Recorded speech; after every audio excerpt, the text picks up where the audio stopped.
بسم اللہ الرحمن الرحیم۔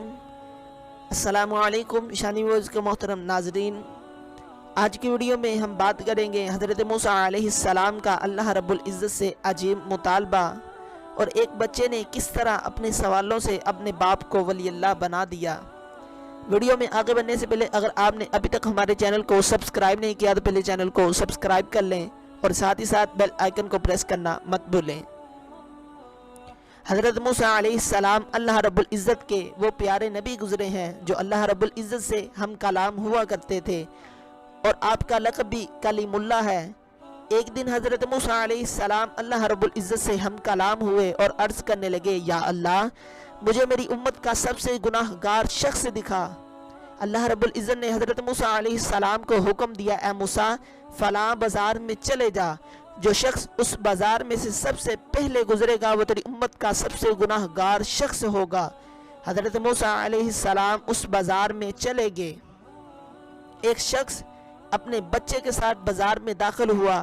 جب حضرت موسیٰ علیہ السلام نے اس شخص کو دیکھ لیا تو حضرت موسیٰ علیہ السلام سمجھ گئے یہ میری امت کا سب سے گناہ گار شخص ہے۔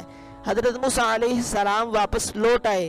اب حضرت موسیٰ علیہ السلام بڑے پریشان اور بے چین کہ یہ میری امت کا سب سے گناہ گار شخص ہے۔ اب حضرت موسیٰ علیہ السلام کی پریشانی کا یہ عالم تھا کہ حضرت موسیٰ علیہ السلام سے رہا نہ گیا۔ حضرت موسیٰ علیہ السلام دوبارہ اللہ رب العزت سے ہم کلام ہوئے اور عرض کرنے لگے، یا اللہ مجھے میری امت کا سب سے گناہ گار شخص تو دکھا دیا، اب مجھے میری امت کا سب سے نیک شخص بھی دکھا دے۔ حضرت موسیٰ علیہ السلام کو اللہ رب العزت نے حکم دیا، اے موسیٰ اسی بازار میں چلے جا، جو شخص سب سے آخر پر گزرے گا وہ تیری امت کا سب سے نیک شخص ہوگا۔ حضرت موسیٰ علیہ السلام اسی بازار میں چلے گئے۔ اب وقت گزرتا گیا، بازار بند ہونے لگا۔ اب وہ شخص بھی گزرا جو صبح سب سے پہلے گزرا تھا، مگر اس کے بعد اب کوئی شخص نہ گزرا۔ حضرت موسیٰ علیہ السلام سمجھ گئے کہ یہ میری امت کا سب سے نیک شخص ہے۔ اب حضرت موسیٰ علیہ السلام بڑے پریشان کہ یہ کیا معاملہ ہے۔ جب اللہ رب العزت سے عرض کی کہ مجھے میری امت کا سب سے گناہ گار شخص دکھا، تب بھی یہی تھا۔ جب عرض کی مجھے میری امت کا سب سے نیک شخص دکھا، تب بھی یہی تھا۔ حضرت موسیٰ علیہ السلام دوبارہ اللہ رب العزت سے ہم کلام ہوئے اور عرض کرنے لگے، یا اللہ مجھے اس معاملے کی سمجھ نہیں آئی۔ اللہ رب العزت نے فرمایا، اے موسیٰ جب یہ صبح بازار میں داخل ہوا تھا، اس کے ساتھ ایک بچہ تھا، بازار بند تھا، یہ اپنے بچے کو سیر کروانے کے لیے آگے چلا گیا۔ رستے میں ایک نہر آئی، اس کے بچے نے سوال کیا، ابا جان یہ کیا چیز ہے؟ اس کے باپ نے جواب دیا، بیٹا یہ نہر ہے۔ اس کے بچے نے سوال کیا، ابا جان نہر سے بڑی کوئی چیز ہوتی ہے؟ اس کے باپ نے جواب دیا، ہاں بیٹا نہر سے بڑے دریا ہوتے ہیں۔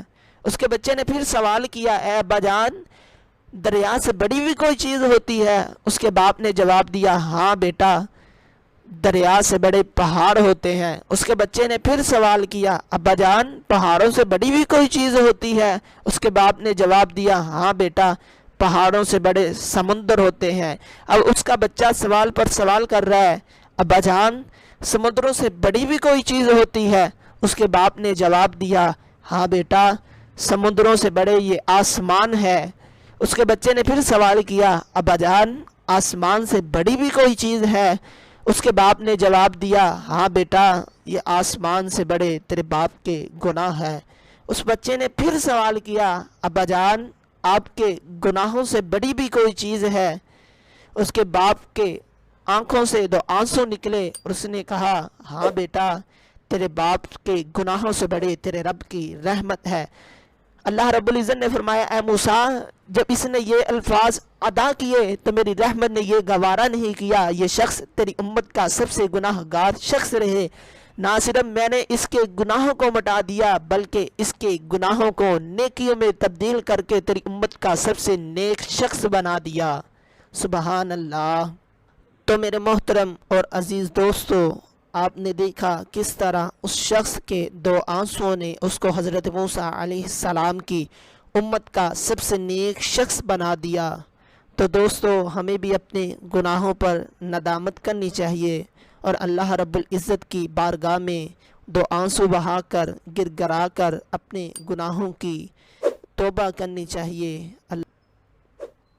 اللہ رب العزت ہمارے والدین اور حضور کی تمام امت کے گناہوں کو معاف فرمائے، آمین۔